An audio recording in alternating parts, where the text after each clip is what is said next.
Good afternoon, Good afternoon. Welcome to Jim Winley's World of Weather. You clicked on to the long-range weather forecast discussion for February 16th to March 2nd. First, I'm going to talk about the weather that's occurring in the east. We have a low here off the coast that will be moving northeastward, and you can see where the 540 line is right through northern New Jersey, southern Pennsylvania. And this moisture associated with this low will be spreading northward into this cold air. But aloft, there's warmer air pretty deep. And so this will result in freezing rain, since the temperatures at the surface and the snow cover is at freezing or below. So this will bring a threat of mixed precipitation. So we're going to go here. This is 7 p.m. tonight. You can see that we have the ice moving into the Mid-Atlantic region, rain to the south. This is the GFS, and then we go to Saturday morning, and it seems like it's almost ended. It looks like it's primarily an ice event for the Mid-Atlantic, except for maybe some snow across New England. So this is the GFS. We'll go back up a little bit.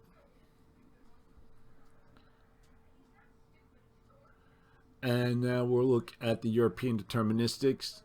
The freezing line is further to the north through New England and northern PA. And so this will be primarily, this is showing a rain event. This is the high resolution European. And then we look at the European ensembles.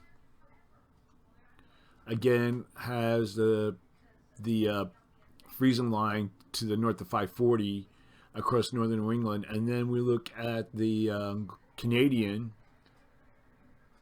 also has a freezing line to the north across northern Pennsylvania and New England. And then we look at the Nav Gem, also has a freeze line even further to the north across northern New England into northwest Pennsylvania. So that's the one system. Now, at the start of the period, we go to Tuesday. Here's the 16th.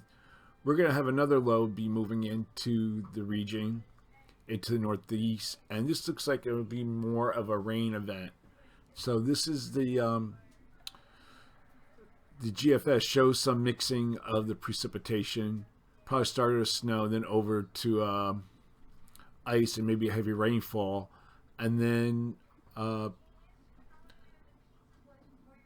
we look at the other models, like the European deterministics also has the freezing line further to the north, and the other models do too. And then behind that, colder air moves in. Now, that system will exit, and then we'll have the threat continues for wintry precipitation across the northeast, and then we'll have rain that will be further to the south. And then we're going to have a boundary across Florida. And this might bring some rain to the region. You can see right here through the trailing front. And then we'll have a Pacific system will move through the west on Tuesday. This is the, we'll go to the European. You can see right here. And then we'll spread rain and mountain snows from the northwest into the Rockies. And the precipitation will spread into the southern plains and the Mississippi Valley Wednesday and Thursday. You can see here we have mixed precipitation, rain to the south. And then heavy rain would be possible from the lower Mississippi Valley into the east. Snow will be possible, you can see here, from the Mississippi Valley into the northeast Thursday and Friday. Then further west, we're going to have a couple of Pacific systems, Pacific fronts that will move into the northwest late in the week.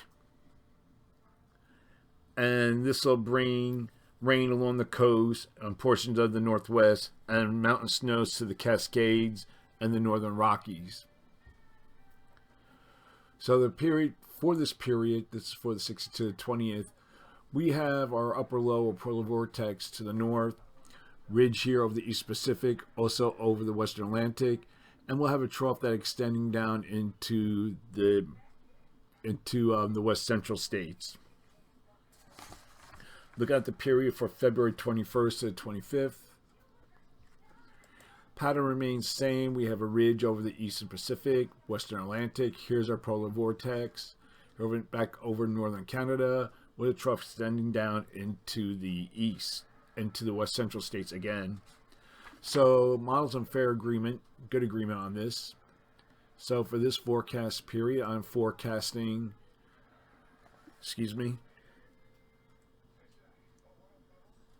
thought I had a sneeze, sorry, and above normal temperatures are forecast for most of the west, and anomalies are 4 to 6 degrees above normal are forecast, and then we have below normal temperatures from the plains into the Tennessee and Ohio valleys, with the anomalies of 4 to 6 degrees below normal. For precipitation, calling for above normal precipitation for the northwest northern Rockies and for the southeast and the mid-Atlantic region. Probability of occurrence is 35 to 40%. And then we have below normal precipitation for this region here. Probability of occurrence is 35%. Now, looking ahead, this is for February 26th to March 2nd.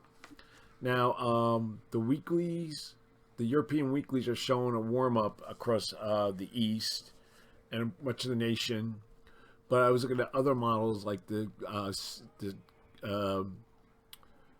climate forecast system has a remaining cold across the east, across a large portion of the nation.